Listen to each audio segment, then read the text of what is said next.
The important thing to remember with Tai Chi and to an extent Qigong is that it's very circular. So we in the West tend to do things in a linear way. We start to do something, there's a line, there's a start to the finish, we get to the finish and we get our certificate and we move on. Tai Chi tends to circle. So to give you an example, when I took the instructor's examination in China, I thought the next day with a master would be amazing. We'd be doing all these really new, interesting things. And we just went right back to the beginning and started to practice from the beginning, because his attitude was, now we've got there, we can come all the way back round and we can start again to really look at things and look at them on a different level. So it's a very circular practice. It's a never-ending practice. You'll never reach a point where you've mastered Tai Chi and you can move on to something else. And it's that Eastern sense of shaping. So we're shaping the body and we're shaping the mind. We're trying to improve constantly. So even now, if I do the most simple of exercises, I find that I'm still trying to shape it a little bit. I'm still finding new things in the process. And so that's what we're going to be doing. We'll be doing an introduction first to posture, because posture is crucially important, and then moving on to some exercises that you can follow and do at home. All right, so the first thing we're going to look at is posture. And posture is really important in Tai Chi, because the aim of Tai Chi is to be soft and without tension, because energy can only flow freely around the body when there's no tension. And so posture affects tension. So we're going to look primarily at a horse stance. Now, horse stance is the feet at hip or shoulder width level with the toes pointing forward. And that's really important, because often over time what will happen is the body will start to move in a certain way and it will start to believe that the toe pointing out to the side is forward. So you've literally got to look down, you know, on this floor I can use the lines to make sure that the toes are pointing forward. And it might feel that they're pointing in. So we have to stay with that feeling, because this is the reality is that they're now pointing forward. So the first thing is I want to get a sense of the weight of the body rooted down into the feet. You can imagine the feet sinking down into the earth, you know, the feet spreading roots like a tree. So you get that sense of a real connection down into the earth. Now the second thing is we imagine the head suspended as if by a thin cord or cable. So the head's being gently pulled up.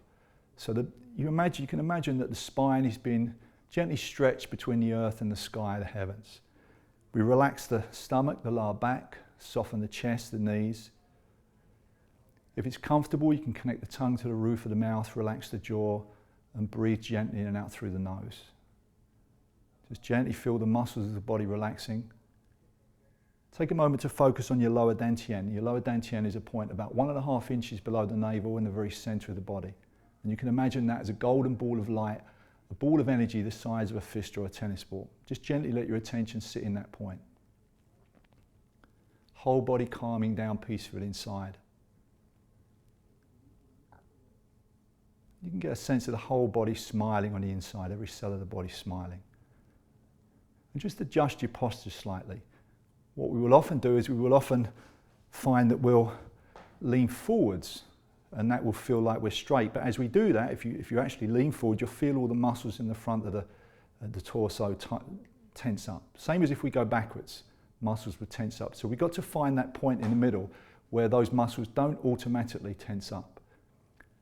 And again, we get the weight of the body rooted down into the ground, head suspended, put a little bit of space under the armpits, and just comfortably sit in that position. And it should feel comfortable. You should be able to stand here for as long as you want. And if it's not comfortable, adjust the posture, because the discomfort is going to come from some tension somewhere in the body. And you can play around until it feels right, and then just practice standing in that posture. Focus on your lower dantian, and just simply practicing that posture. And what we're doing is, as we stand in this posture, energy will start to flow. You'll find that you'll start to feel the fingers will start to throb, because as energy moves around the system, then the blood follows it. So energy follows our intention, our mind, and the blood follows energy. And that's really important, because we want energy flowing through around the system and the blood flowing through the system, because then the heart doesn't have to do so much work. And you'll start to feel, as you get this posture right, you'll start to feel more blood in the hands. You'll actually look and see that your hands suddenly become all blotchy as a result, because there's more blood gone to the hands. And just gently sit in that posture. So this is a good practice to do whenever you start any Tai Chi exercises, just standing in this posture for a while and just focusing on being in this moment. Not worrying about what we're going to do next or what we've just done, but just being comfortable to stand in this moment. Adjusting the posture wherever you feel any discomfort or any stress. And you'll find you can get to a point where this actually becomes as comfortable as sitting down in an armchair. You could just stay here for a long, long time. Check down at your feet again, make sure they're in line, make sure they're pointing forwards. You might have to, as I say, if the feet are turned out and somebody were to push you here, they'd push you over easily because it's a very weak position. So you might have to retrain the body. It doesn't take long to come back to this point here. Space under the armpits. If I close the armpits, energy doesn't flow. If you push me here, I'll fall over. So a little bit of space under the armpits, and that head being suspended is really important. A little thing you can do at home is stand and look at something on the wall in the distance and choose where your eyesight is. And then when you walk to that point, you'll find that actually the point that you've chosen is well below your eyesight. So that ability, particularly if you're tall like me, you know, the tendency is whenever you speak to somebody, you're going to lean forward. So you've got to constantly, as you're practicing, get that sense of the head being suspended at the same time as sinking down.